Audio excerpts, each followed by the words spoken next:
Greetings, Famalan. It's another midweek crisis, and my goodness, we haven't even got halfway through the week, and I am just about cream crackered. I don't mind telling you.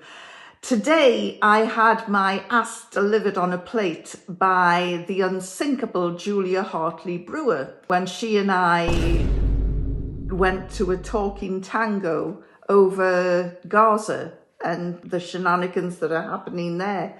Hand on heart, I went in thinking that we'll be talking about Donald Trump's ludicrous suggestion to turn the Gaza Strip into the Middle East Riviera while ethnically cleansing the Palestinians, carting them off to Jordan and Egypt. It's not going to happen, by the way.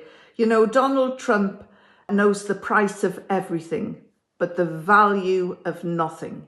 And he doesn't understand how the Palestinian people are so at one with the land. Anyway, we'll come back to that some other time. But here's a few observations from the brutalization at the hands of Julia Hartley Brewer. Julia, this is back at you. But the vast majority of them did not come out skinny. We saw them waving from buses.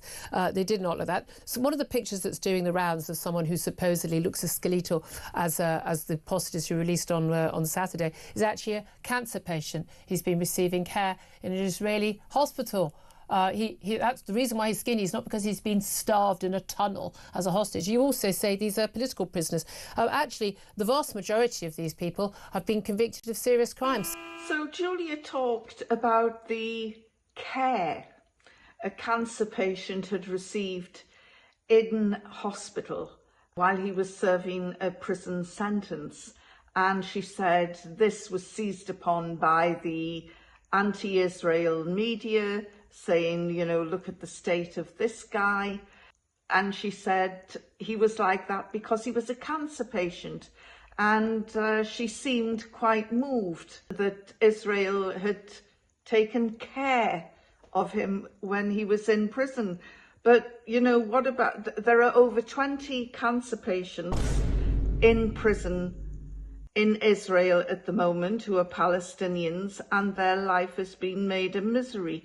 Walid Dakar, I was going to say, is one of them, but he died. And Amnesty International said his death was a cruel reminder of Israel's disregard for Palestinians' right to life. It's obviously something her researchers didn't pick up on, but Walid Dakar died in custody at 62. He was a Palestinian writer who was the longest serving Palestinian prisoner in Israeli jails, having spent 38 years imprisoned.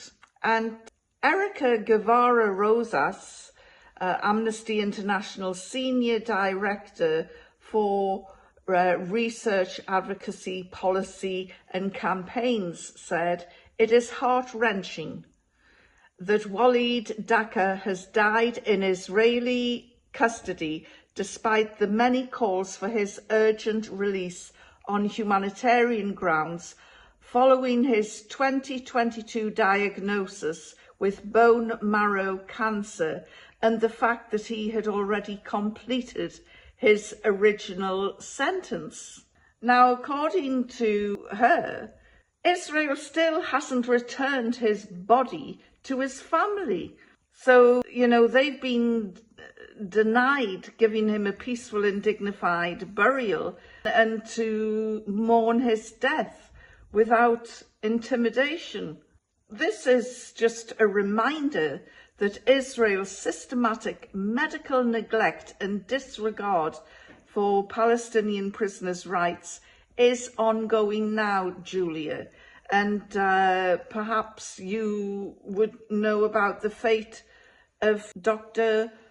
Hossam, who went, a paediatrician, a director of the Al-Aqsa Hospital. You know, where is he? Where is he right now? And of course, there was the other doctor who had been raped to death.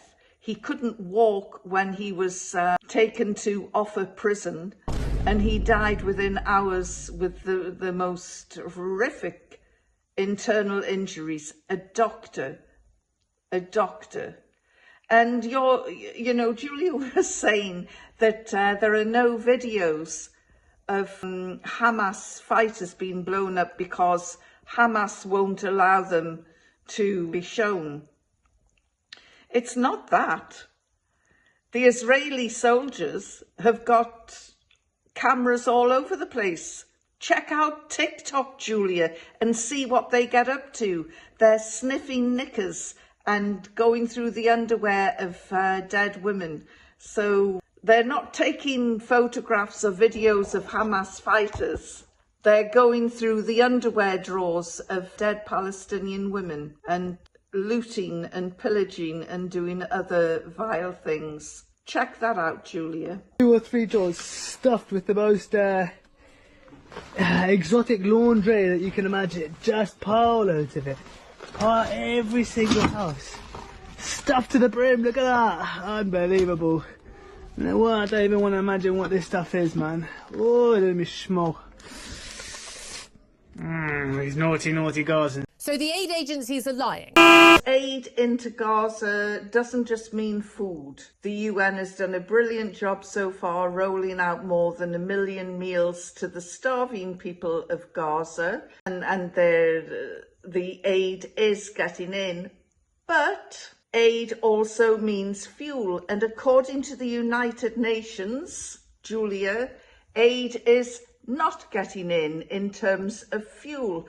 The fuel is needed for the few hospitals that are left to operate. Anaesthetics and pain relief medicines are still being withheld. In fact, I was told, of course this is hearsay, so not exactly carved in stone, but I was told that the Israelis are deliberately removing, or were deliberately removing, painkillers and anaesthetics from the humanitarian aid, which is obscene. Anyway, so the lorries are rolling in, but the vital aid that is needed to save lives in hospital, is fuel.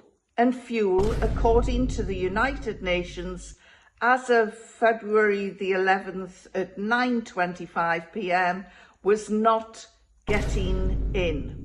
So that was right. I mean, Julia accused me of being one-sided, and of course she's right, because I cannot support a brutal occupation, and I cannot stand with the oppressor. She asked a very pointed question about what should the Israelis have done after October 7, and I said that they should have sat back and reflected before a knee-jerk reaction. A few people have criticised me for this, saying, sit back, why? Well, we've got to kill this cycle of revenge. We've got to stop this desire that everything must be avenged. You know, why? Why not sit back and reflect on a brutal occupation since 1947? Why not reflect on that and have a word with your finest brains in Tel Aviv and just say, you know, we're on this vicious cycle. How do we get off it? How can we make things better for ourselves? I mean, it's not rocket science, but apparently that went down like a cold bag of sick. And I just wish this desire for revenge would stop. Now, I did really put my foot in my mouth when I described Hamas goodie bags. CNN called them gifts. They did a big story, which you can check online, in which they said that Hamas had delivered gifts to the girls. Was it an act of kindness? I said it was, but it was also an act of propaganda. And yes, Hamas do their share of propaganda. They're in a war, and the war for hearts and minds is just as important as the military war. And what Hamas was doing when the hostages were released was showing people we're still around, we're still strong, we are still winning, and you can't knock them for that. It was part of their military strategy. But yeah, I shouldn't have said goodie bags.